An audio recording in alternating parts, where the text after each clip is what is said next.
দোলে নতুন করে অশান্তির আশঙ্কায় মাটিগাড়া থানা দ্বারস্থ হয়েছেন ডিন। উত্তরবঙ্গ মেডিকেল কলেজে একেবারে তুলকালাম কাণ্ড। ছাত্রকে শোকজ করাকে কেন্দ্র করে উত্তাল হয়ে ওঠে। ধস্তাধস্তি থেকে রক্তারক্তি বাদ যায়নি ক্যাম্পাসে।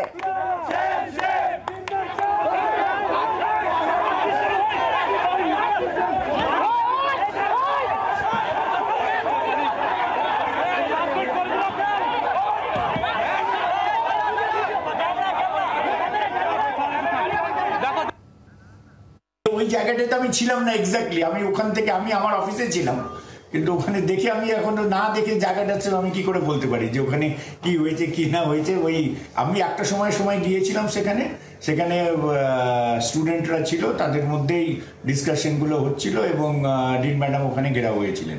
কালকে উনি বলছিলেন যে ওই অনেকক্ষণ ঘেরাও ছিলেন, সুস্থ বোধ করছিলেন না, তো হয়তো তিনি এখন অসুস্থ রয়েছেন, তার জন্যই আসেননি। আমরা বিষয় নিয়ে আরো জানবো, কথা বলবো। নারায়ণ সিংহ রায় এই মুহূর্তে আমাদের সঙ্গে রয়েছেন, প্রতিনিধি টেলিফোন লাইনে। নারায়ণ, থানার দ্বারস্থ হয়েছেন ডিন, তার বক্তব্য কি, তিনি কি আশঙ্কা করছেন?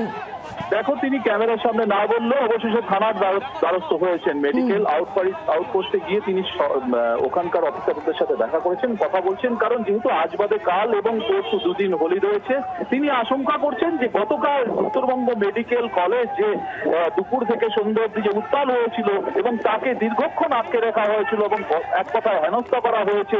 পরবর্তীতে দেখা গেছে তার গাড়ির উপরে বনেটে বসে ছাত্ররা বিক্ষোভ দেখিয়েছে এবং তাকে যাতে মেডিকেল থেকে যাতে ইতিমধ্যেই তার অপসারণের দাবি তুলেছে। সেই সব ঘটনা নিয়ে পুনরায় যদি মেডিকেল কলেজে আবার এই ছাত্র সংগঠন যদি একে অপরের মধ্যে যদি মারমুখী হয়ে ওঠে, যা অপ্রীতিকর কোনো গন্ডগোল না হয় বা এই হোলিকে কেন্দ্র করে যাতে কোনো গন্ডগোল না হয়, তার আশঙ্কাই করছেন উনি এবং সেই জন্য কিন্তু তিনি পুলিশের দ্বারস্থ হয়েছেন এবং পুলিশ প্রশাসনের সাথে কথা বলেছেন।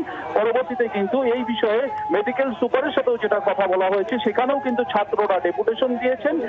এক পক্ষ যেমন ডেপুটেশন দিয়ে বলছে যারা এই ঘটনার সাথে জড়িত তাদের শাস্তি দেওয়া দরকার এবং মেডিকেলের থ্রেট কালচার যাতে আবার পুনরায় ফিরে না আসে, সেই বিষয়েও কিন্তু সুপারের সাথে তারা কথা বলছেন। ঠিক অন্যদিকে কিন্তু গতকালকের ঘটনায় যারা জড়িত, যারা এই ঘটনায় যারা আহত হয়েছে, তাদেরও কিন্তু ক্ষোভ যে তারা বলছে কেন ঘটনার সত্যতা যাচাই না করে মেডিকেলের দিন বোঝা যাচ্ছে। তুমি নজর রাখো নারায়ণ, ধন্যবাদ। এবার শোনাবো উত্তরবঙ্গ মেডিকেলে ইন্টার্নদের বক্তব্যকে।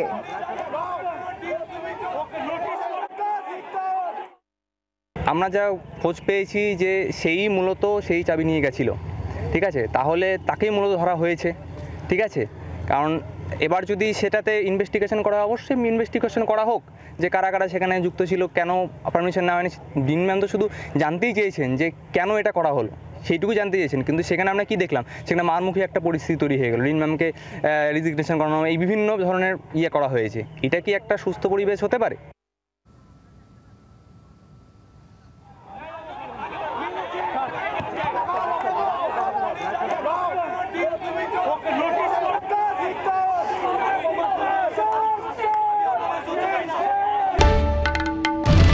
বাংলার আওয়াজ, বাঙালির আবেগ, জি 24 ঘন্টা।